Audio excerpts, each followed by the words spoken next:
রাবি হয় হযরতে সাইয়্যিদনা ইবনে মাসউদ রাদিয়াল্লাহু তাআলা আনহু। দয়ার নবী মুস্তাফা সাল্লাল্লাহু আলাইহি ওয়াসাল্লাম স্পষ্ট রূপে ঘোষণা দিয়েছেন, কুনতু নাহাইকুম আন জিয়ারাতিল কুবুর ফাজুরুল কুবুরা ফাইন্নাহা তুজাহিদু ফিদ দুনিয়া ওয়া তুযাক্কিরুল আখিরা। দয়ার নবী মুস্তাফা সাল্লাল্লাহু আলাইহি ওয়াসাল্লাম ইরশাদ করেছেন, ও আমার মাননেওয়ালারা, ও আমার কলমা পড়নেওয়ালারা, শুনো শুনো, এক সময় কোন কারণে আমি তোমাদেরকে কবরের জিয়ারত করতে নিষেধ করেছিলাম। এক সময় আমি তোমাদেরকে কবরের জিয়ারত করতে নিষেধ করেছিলাম। ফাজুরুল কুবুরা, এখন তোমরা যাও কবরের জিয়ারত করো। কেন জিয়ারত করব?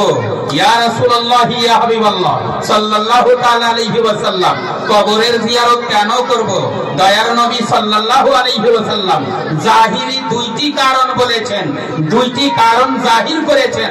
আর এই হাদিসের যদি ব্যাখ্যাকারীদের ব্যাখ্যা দেখা যায়, তাহলে ফায়দা অনেক রয়েছে, অন্য আরো ফায়দা রয়েছে। দয়ার নবী কি বলেছেন? ফাইন্নাহা তুজাহিদু ফিদ দুনিয়া, এই কারণে তোমরা কবরের জিয়ারত করো, যে কবরের জিয়ারত তোমাদেরকে দুনিয়াদারি থেকে বঞ্চিত রাখবে আর আখিরাত স্মরণ করাবে। ঠিক না বাবুজি?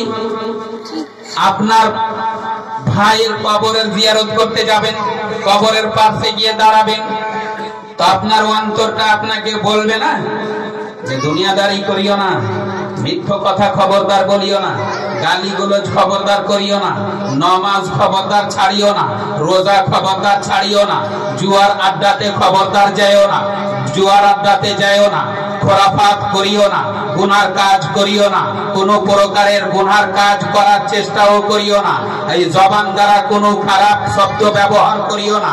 এই জবান ব্যবহার করো তো আল্লাহ আল্লাহ রসুলের জিক্রে ব্যবহার করো, যদি হাত ব্যবহার করো তো আল্লাহ আল্লাহ রসুলের মহব্বতে ব্যবহার করো।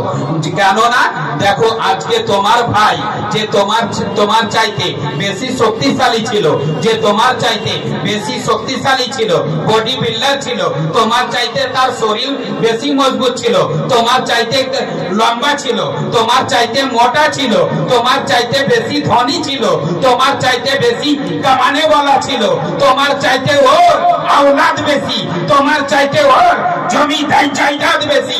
আজকে তোমার সামনে ওই 3.5 হাত জায়গাতে লম্বা শুয়ে আছে।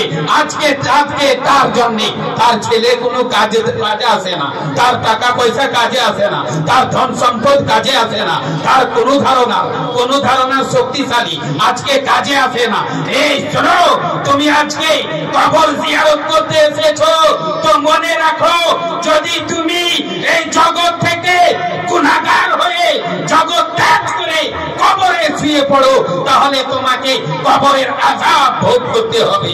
তাই ব্রাদার, কবরের আযাব ভোগ না করতে চাও তো নিজকে তুমি খুব সুন্দর বানিয়ে নাও, পাকাপুক্ত মুসলমান বানিয়ে নাও, যে ওই মতো মুসলমান বানিয়ে নাও যেই মতো মুসলমান কোরআনের আদেশ রয়েছে, ওই মতো মুসলমান বানিয়ে নাও যেই মতো মুসলমান হওয়া দয়ার নবী মুস্তাফা আদেশ করেছেন। হাদিস শরীফের মধ্যে দয়ার নবী মুস্তাফা সাল্লাল্লাহু তাআলা আলাইহি ওয়াসাল্লাম বলেছেন, আল মুসলিমু মান সালিমাল মুসলিমুনা মিন লিসানিহি ওয়া ইয়াদিহি।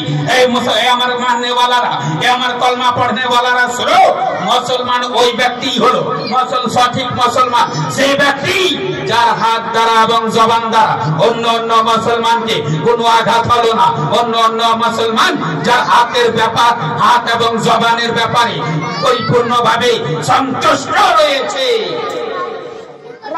তো বলেন, এই হাদিসের মধ্যে কয়েকটি শব্দটি আমার নবী সাল্লাল্লাহু আলাইহি ওয়াসাল্লাম এমনই বড় একটি বিধান